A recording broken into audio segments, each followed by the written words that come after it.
Mixed signals. If we want to change the way people think, talk, and act toward unwanted unborn children, we will need to change the way they think, talk, and act about wanted unborn children. Our approach to them either conveys the presence of a person or, well, of something less than a person. Take 4 simple examples. First, even the best pro-life people will be heard saying, "I'm expecting a child." But if you are expecting someone, that person hasn't arrived yet. Our message is that the unborn child is already here and is fully a person. A pregnant woman is already a mother who has a child. "I'm carrying a child" is more appropriate. And in counting how many children she has, the child she carries counts as one, not as a half or one on the way. This leads to the issue of naming the child. A pregnant mother is often asked if she has picked out a name yet. In the culture of life, every person has a name.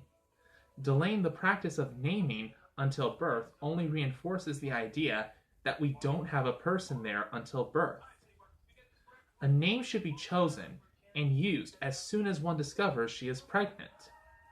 The practical problem, of course, is not knowing the child's gender right away.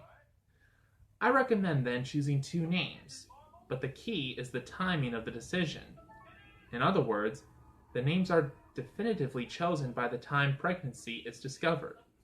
They are not just possible names.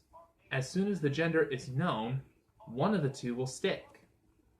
Another very common practice reinforces the notion that a person exists only at birth. Notice how we celebrate birthdays, but do not celebrate first days. Actually, the culture of life should be distinguished by its custom of celebrating the day the person began to exist, which, of course, is 9 months prior to one's birthday. True, we do not know the day with exact certitude, but that should not mean we ignore it altogether. We all existed, lived, and grew prior to our birthdays, and the celebration of a first day 9 months before our birthday would send a meaningful message to our culture. Finally, the sad reality of miscarriage is common. The culture of life recognizes that miscarriage is the loss of a child who is a whole person. It is not the loss of a concept or of a possibility, but of an actual child who has a body. Where possible, of course, baptism is administered, even if conditionally, in case the child may still be alive. Every reasonable effort should be made, furthermore, to take the bodily remains of this child and commit them to the earth by a proper burial.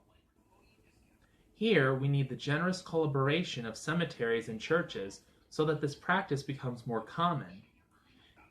Babies in the womb are real, full persons. These 4 steps would be good ways to continue to awaken our culture to that simple fact.